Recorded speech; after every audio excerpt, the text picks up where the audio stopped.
Thank you. Good morning, everyone. My name is Tarun Kumar, and today my topic of presentation is Journey of an Identity. I'm going to talk about the different stages that an identity goes through in an organization. That is, from its inception till its retirement. I'll cover some of the tools that are used to manage identity. For example, identity management, privilege identity management, identity governance, etc. We'll also see some of the risks associated with each stage of identity. So, it is all going to be about identity today. Regarding me, I have many years of identity and access management experience, which includes roles such as QA tester, pre-sales services, most recently as an engineer, and I also worked as a business analyst. I've done identity management implementation for many clients, which include government, telecom, healthcare, etc. And using tools such as SailPoint, CyberArk, CA Technology, and most recently Ping. So let's begin. The journey of an identity begins as soon as an employee or a user joins the organization. This starts with HR gathering relevant information from the employee, for example, first name, last name, date of birth, etc., and put it in the HR system. They also associate a job or title or a role based upon the level at which the user or employee is joining. In most organizations, so we call it HR-driven provisioning. And in most organizations, the HR system becomes source of truth for identity. When I say source of truth, that means anything related to, this is the place where we care about the information related to identity. Having a single source of truth means less room for error and less room for data inaccuracy. An organization having a single source of truth can actually prevent many provisioning mistakes, such as over-provisioning, under-provisioning, then lack of role-based access control, which we are going to talk about, and insufficient authentication. I'll give you an example of insufficient authentication. In one of the single sign-on projects that I was working for, the application had requirement to do multi-factor authentication for high-level transaction. So the approver for these transactions were actually users who had certain job titles. Now, these job titles were maintained in the HR system, which is our source of truth. Now, depending upon the job title, these users were added to certain AD groups in Active Directory. Now, the SSO, or single sign-on solution, would look at the AD group membership and then enforce MFA. Had been the source of truth incorrect, that is, the user didn't have those titles which are required to do MFA, the MFA would not be prompted for these users. And it's a big risk, like approving of a high-level transaction without having a second factor authentication. Then HR systems are also the starting place of role-based access control for identities. Role-based access control is assigning roles based upon user job titles or the role that they have in the organization. For example, there can be marketing roles, which can give access to Facebook ads or Google Analytics. Software engineer roles, for example, give access to GitHub and AWS, etc. Role-based access control, or RBAC, provide an easy mechanism to assign permission in more repeatable way and are easier to manage and audit. Also, the HR system becomes the first place to edit information if the user moves or employee moves from one organization to, or leaves the organization, or moves from one role to another.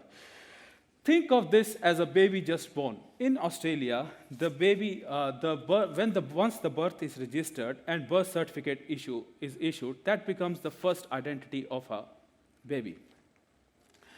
Now, the second stage of identity is when the identity gets access to all the user accounts or application accounts where it should have access. Generally, the creation of creation of ID in HR pushes or automates, triggers the account creation in the downstream applications. This is done by our Identity and Access Management Solution, IAM. And users should be provisioned only on the systems where they are supposed to be. Like I said, it is generally automated via an IAM solution. When I say generally, yes, that's true for most bigger organizations, but for some smaller organizations, this process may still be manual or manual. And manual provisioning is error-prone and time-consuming task. For example, if not automated, the IT department can take up to 30 minutes per application to assign privilege to and create accounts in the end system. And this time can actually increase if the IT system is, if the IT team is swamped by other tasks, for example, audits, or they do not create the identity or account information correct at the first instance. In one of the projects that I was working for, there were two types of systems that the identity management solution was connecting to. One, connected systems and disconnected system. Now, connected systems were the systems where IAM solution could actually connect and provision account and assign permissions. Now, common systems such as Azure Active Directory, ServiceNow, GitHub, etc., were all part of the connected systems. The disconnected systems were systems where IAM application would raise a ticket via ServiceNow, for example, and it had to be actioned manually by someone. Like there is a provisioning team, and they would do the provisioning.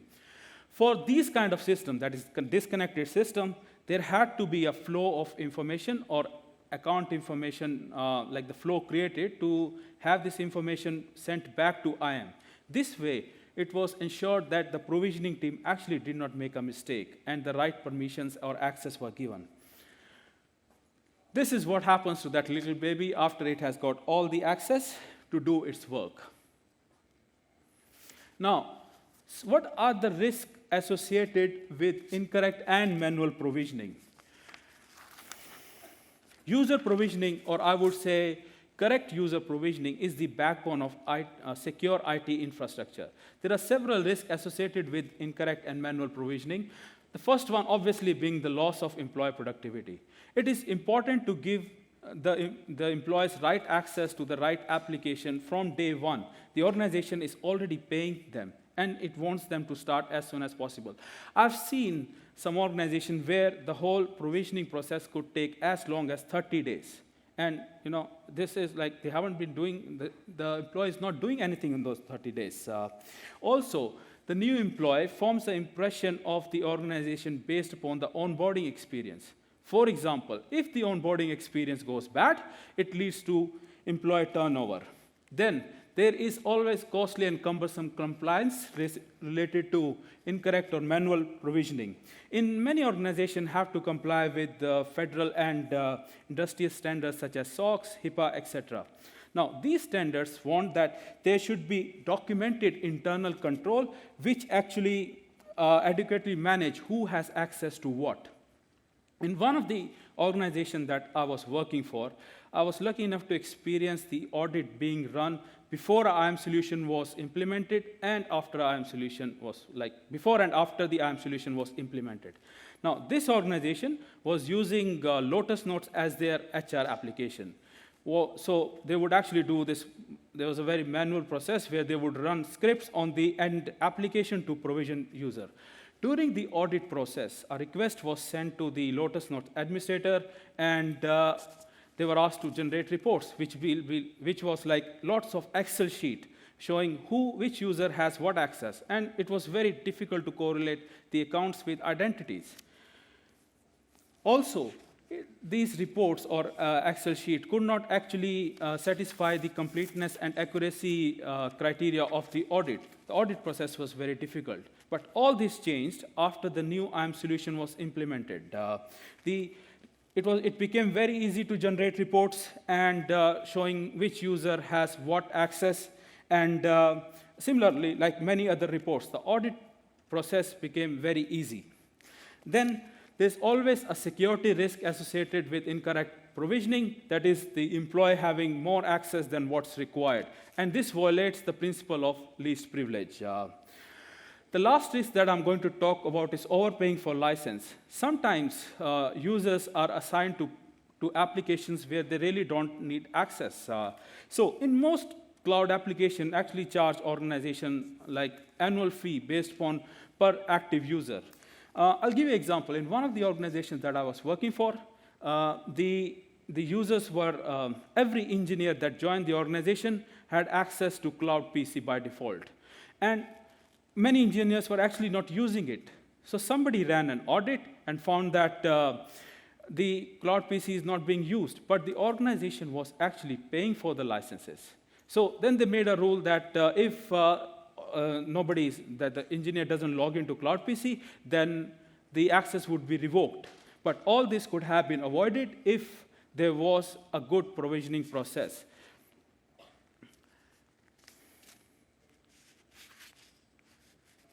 The next stage that an identity goes through in the organization is governance. Identity governance ensures that right people have right access to the right system. Too many rights, right? So why is identity governance important? It helps security admin to manage access across enterprise. Also, it improves visibility into identities and access privilege. Now, this reduces enterprise risk and helps in maintaining regulatory compliance. I've worked with some of the best identity governance solutions in past, that is, those who were leader in Gartner then. Then there was a distinct, like two different market, identity management and identity governance. But today, most vendors have clubbed them into a single product known as like identity governance and administration. Broadly speaking, identity governance helps in answering these three questions. Who currently has access? Who should have access? And how is access being used? And these are answered by using the functionality of identity governance solution, like who should have access is answered by entitlement report, who currently has access is answered by entitlement report, who should have access is answered by attestation, segregation duties, and role discovery, and how is the access being used is answered by logging and reporting. We'll talk about each of them in detail. Now, identity governance solution provide entitlement reporting. Entitlement reporting is a single view of all the access that a user has in the organization. So let's take an example here. There's a user called John Barney in the organization. His HR ID or ID in the HR system is John B. It is not necessary that the application accounts would be same. For example, it can be JHP, like first three letters of first name, and first letter of last name. Then there can be first letter of last name followed by John, for example. So different permutation combination, like a pattern. But how do we establish that these accounts actually belong to that identity? This is done via correlation engine of identity governance. In correlation engine, there are correlation rules written such that there is string manipulation and pattern matching done to map these accounts to identities. Now, there could be multiple correlation rules written and run in parallel, or actually one by one. For example, based upon the first name and last name, we could actually drive what could be the account name in application 1, 2, 3, and then run these correlation rules. It would look something like this once the correlation rules are written, that is mapping identities, mapping accounts to the identity. It is not necessary that after we run the correlation rule, all the accounts are actually assigned to an identity. There could be many accounts in the application which are still not mapped. Now, there could be two reasons for it. One, there hasn't been a standard pattern followed while creating the identity or account in the application, or these are orphan accounts, which we'll talk about in a bit. To answer the second question, who should have access, identity governance provides functionalities such as attestation and separation of duties. Attestation is the process of certifying the access, for example, in this case, it can be done by John Barney's manager, who would certify if the user, if John should have all this access or not. Or it can also be done by the application owner or system owner. For example, application owner of app 1 could actually certify if John should really have this access or not. Now, why is this important? Let's say a user joins the organization and he gets access to few systems. After a year, the user moves to another role and he gets access to few more systems. Now, This leads to what is known as entitlement creeping, where the user has access which is not required or unwanted. And this can cause a security issue because that account, the user is not managing that account. It is actually an example of poor account management. And when this user leaves the organization, there is more access than what the IT department knows. So the whole access would not be revoked from this user. And this leads to what is known as orphan accounts. I'll give you an example where this affected us in one of my projects in a most unexpected way.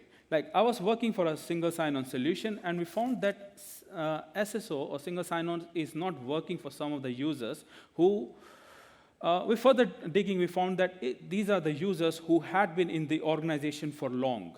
Now, because they had been in the organization for long, they have accumulated so many rights in that they were member of so many Active Directory groups, so that when the Kerberos ticket was generated, which facilitates in single sign-on, the SSO solution could not handle it.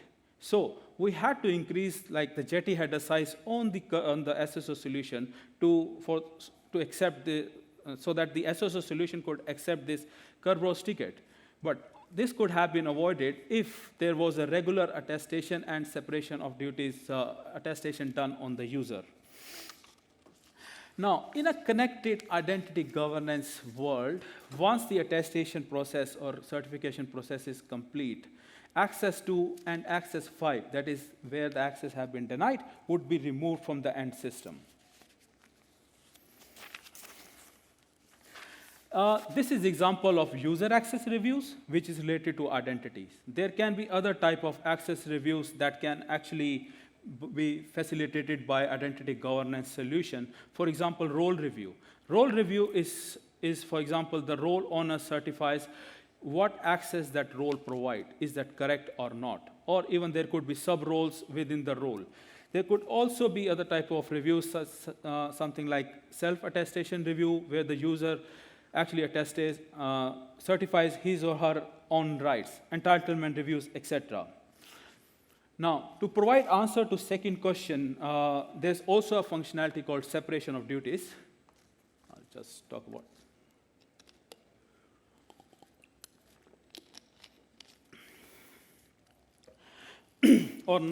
separation of duties. Now, separation of duties help in preventing error and fraud. Based upon business requirement, an IG administrator can actually create rules that prevent set of permissions that can be assigned to a user. For example, permission to both approve and initiate and approve of wire transfer.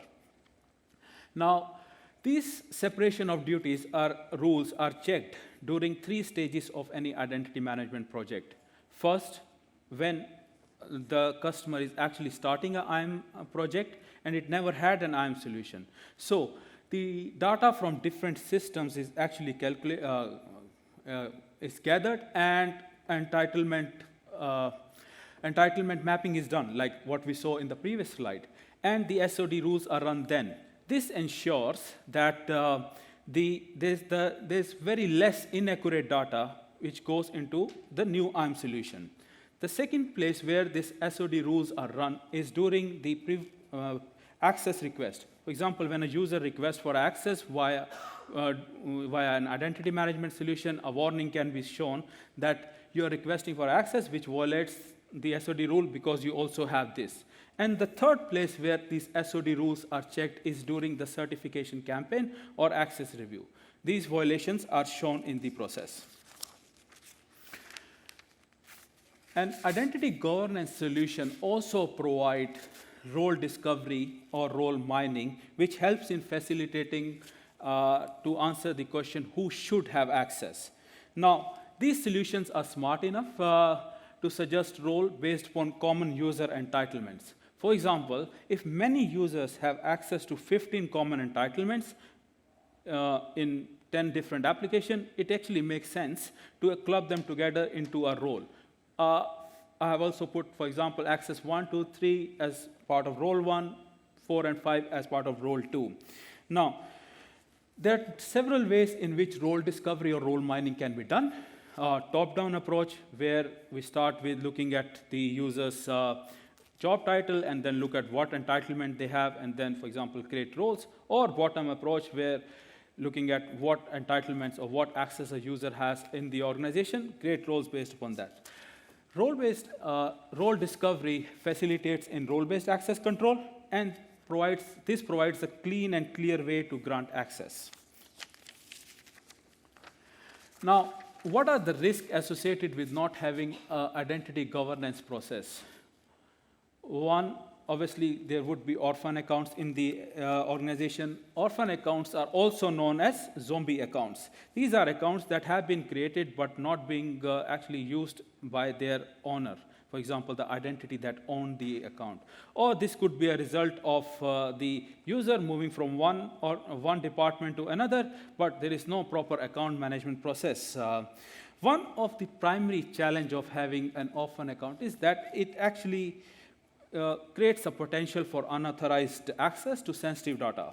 For example, in May 2021, the Colonial Pipeline, which provides fuel to half of the east coast of United States, was hit by a cyber attack. The attacker caused pipeline to shut down, and there was a widespread panic buying and fuel shortage. Now, when the investigation was done, it was found out that this attack was actually facilitated by a VPN account, which was not being used, but was still in the system and had not been disabled. So this was an example of how a hack happened because of an orphan account. Second, there is obviously lack of segregation duty controls. These rules are never checked. And to give you an example of a hack because of segregation of duties, the Alberta Motor Association filed a lawsuit against its former VP of IT. It was alleged that this VP had defrauded the company of $8.2 million over a period of 3 months. In what appears to be absence of segregation of duty rule, this was the only user who could actually approve of invoices that were raised against the IT department. So nobody else was checking it. He had the final authority of approving, and he committed fraud because of that authority. Then there's obviously poorly defined certification process. I'm not sure if you have ever experienced this, but without a good identity governance solution, the process as a whole is time-consuming to management.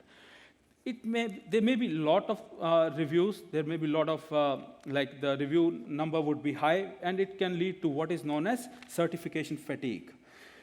And it may not fulfill the completeness and accuracy criteria of an audit process, which can result in more regular audits.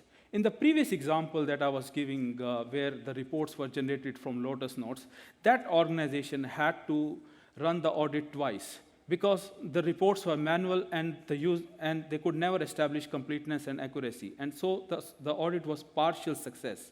So because of this, they had to run this twice in a year. But once the new IAM identity governance solution was implemented, there was the reports were instant and they could establish completeness and accuracy, and the frequency was reduced to once in a year.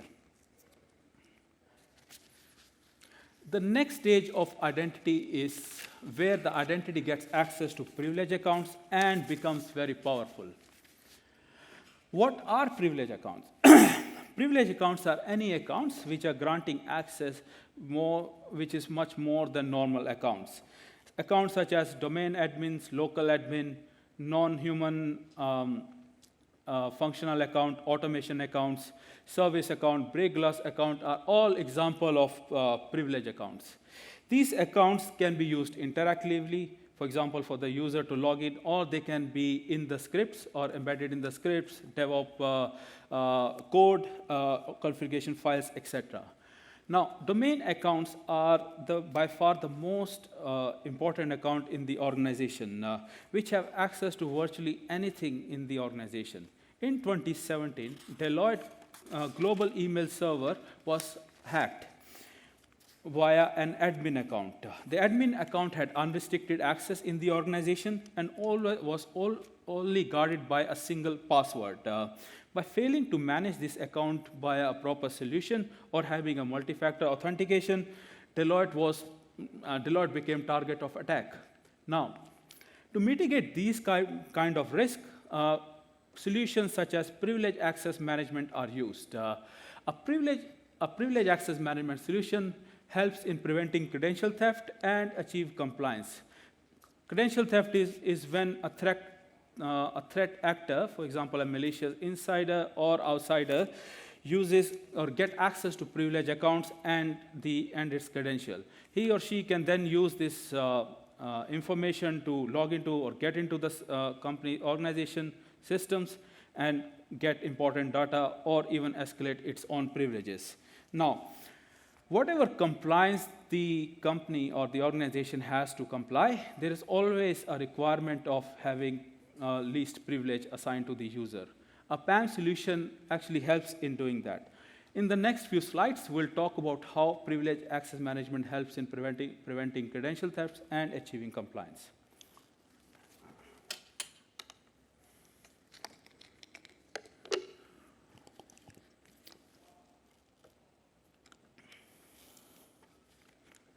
Now, the first functionality that helps in securing privilege account is providing just-in-time access. Just-in-time access means no user has permanent access to privilege account. That is, the access is provided based upon time and approval-based process. Now, I've implemented this in one of my telecom customer where the domain admin account was managed by privilege PAM solution. There was a whole workflow created in PAM solution for users to actually go request for this account if they had to work on this account or using this account. And they had to provide business justification and time duration for which they want to use this account. So the employee who wanted to use it would log into the PAM solution, would request for it, and the whole log of this transaction was logged. Like there was audit log saying which user requested from what time to what time. Now, if the request was approved, the user, the requester, would get a one-time unique password for this domain admin account. What was happening in the background is the PAM solution would connect to Active Directory and change the password and provide this one-time unique password to the end user. These users would then log into the application where they had to using this account and do their work. And after the time duration was over, the PAM solution would again connect to the Active Directory and change the password of this account. But this presented few practical challenges. One, what happens or what would happen if two users want to log in at the same time? Now, they would get the same password because account can obviously have one password at any time, and the password would not change until the second user, or in this example, or the last user actually logs out. And it was very difficult to establish accountability. Now, for example, in the audit logs or in the logs for the system, it would show that it is domain admin doing the work, but you never know because two users add this account password at that time. The second challenge was, what if these users actually share the password with another user? Because now they know the password. And the third challenge is, how do we control that these users actually log out after they have done their work? Though the PAM solution would actually change the password in the backend, but still the user could keep doing the work or maintaining his or her session. Now, this became the requirement for allowing secure remote access instead of providing password. What the PAM solution would do is actually not provide password, for example, domain admin password to this user, but securely log them in and record all their sessions. That is, monitor previous session, and it would help in investigating in audit reports. Now, this secure remote access was done via, for example, proxy machines, or even in some case, native clients such as RDP can be used.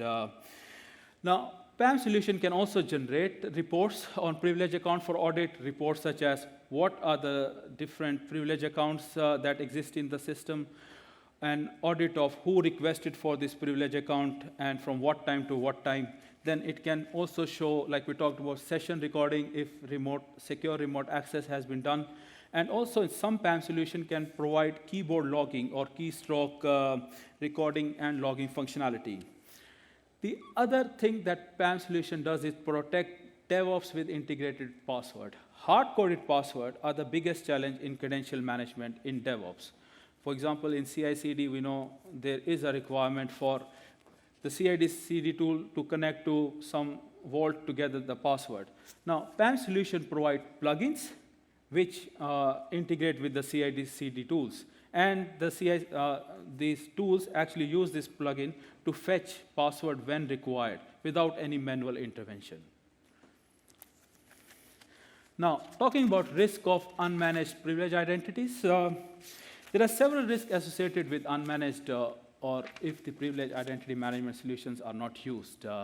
First, increased risk of data breaches. Obviously, over past decades, we have seen there have been numerous security breaches because of absence of PAM controls, from Edward Snowden to Yahoo to attack on Ukraine mining and highly publicized Uber breach were all result of absence of PAM solution.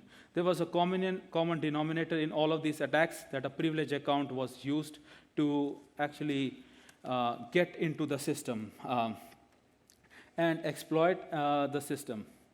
Now, if we see the latest attack on MGM, the attacker got hold of superadmin Okta account, which was, it then abused the identity federation tool.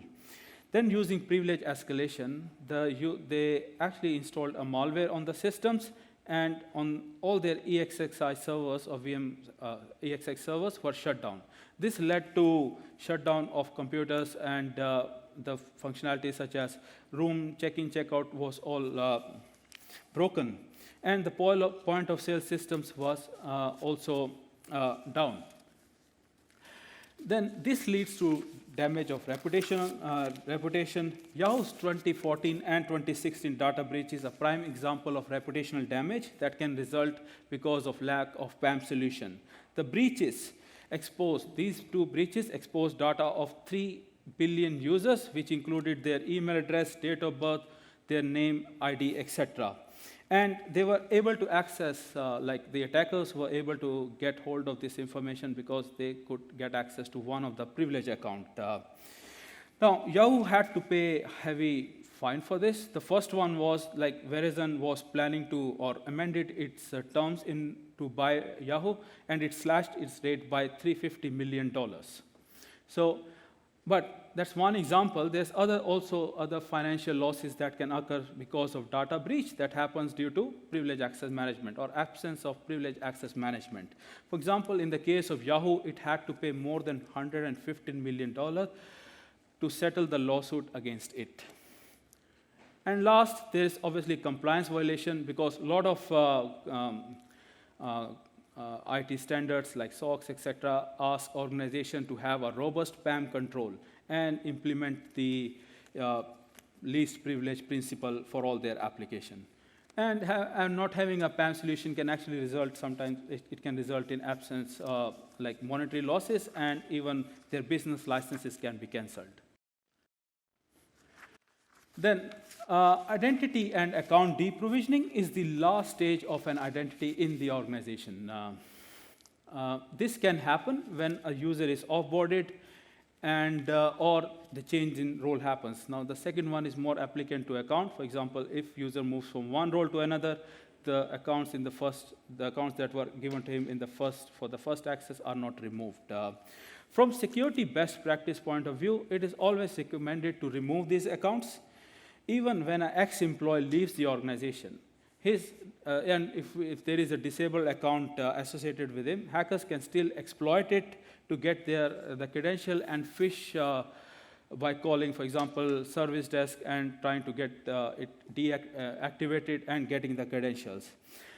Also, it crowds the system, which then leads to, for example, in the report, it shows all the disabled accounts which are used for audit purpose. Again, this process should start from HR system. So once the HR account is disabled, all the downstream application accounts should also be disabled. Why is it important? One, it protects data from misuse. We'll see some of the example where a disgruntled or ex-employee was involved in a hack. And second, it removes orphan account. Let's say, employee, independent contractors, supplier, partners, enter and exit business. And during this process, they get access to numerous applications and data. Now, deprovisioning helps the organization helps the organization by protecting its data from the departing employee. In one of my previous organizations, HR system wasn't updated once the employee left the organization, and the user got paid for 4 extra months before somebody found it. But this is comparatively a smaller risk of account deprovisioning. Removing an ex-employee or a disgruntled employee account is very important. You must have seen in recent news that first the account or the access is removed, and then the employee is notified about being terminated, for example. There have been a number of cases where an ex-employee has been involved in a hack. In 2014, Sony Entertainment was hit by a cybersecurity attack and the group that claimed that did it was Guardian of Peace. They actually exposed a lot of data about ex and about current and ex-employee of Sony, which included their payroll data. Then there were email messages that were actually shared outside Sony. Now, they also called for halt of Sony movie called The Interview. Initially, it was suspected that this was a state-sponsored attack because of the subject of the movie. But later, it was found that investigation by a cybersecurity person found that this was actually an act of disgruntled employee who still had access to the system. The second benefit of identity deprovisioning is removing orphan account, which we have seen, like what are disadvantages of having orphan account in the systems. So in this session, we have seen why it is important to manage identity at different stages, in its different stages. It not only boosts security, but also provide good employee experience. We have seen different tools that are used to manage identity, and what are the risks associated with each stage. And finally, I will finish up this session with a shocking statistics. According to 2023 threat hunting report, CrowdStrike found that 80% of all attacks now involve a compromised identity, of which 62% involve a legitimate identity and 34% involve the use of domain account, admin account, etc. I hope we do our part to keep our organization safe. Thank you all for listening to me. At the end, I would also like to thank our wonderful sponsor, without whom this event would not have been possible. Thank you so much.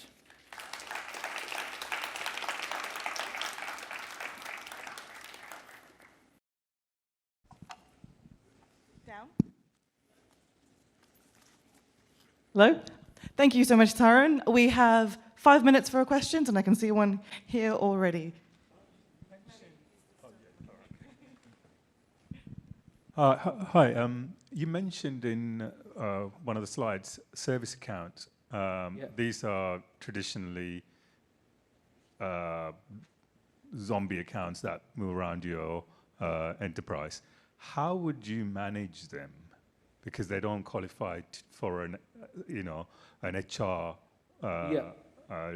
kind of affiliation. There's nothing that effectively ghost accounts. Yes. And they tend to be one of the ones that people exploit.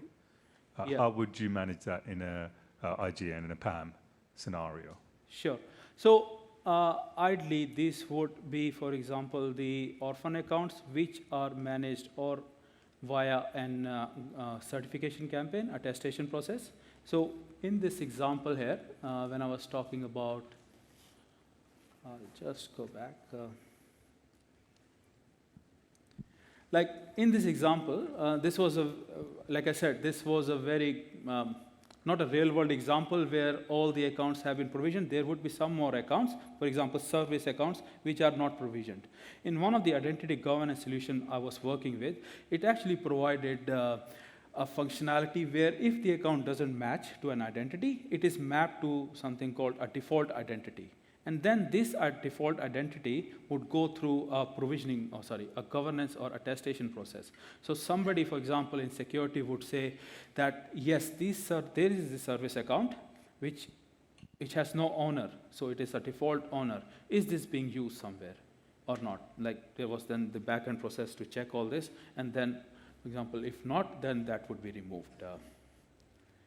Does that answer your question?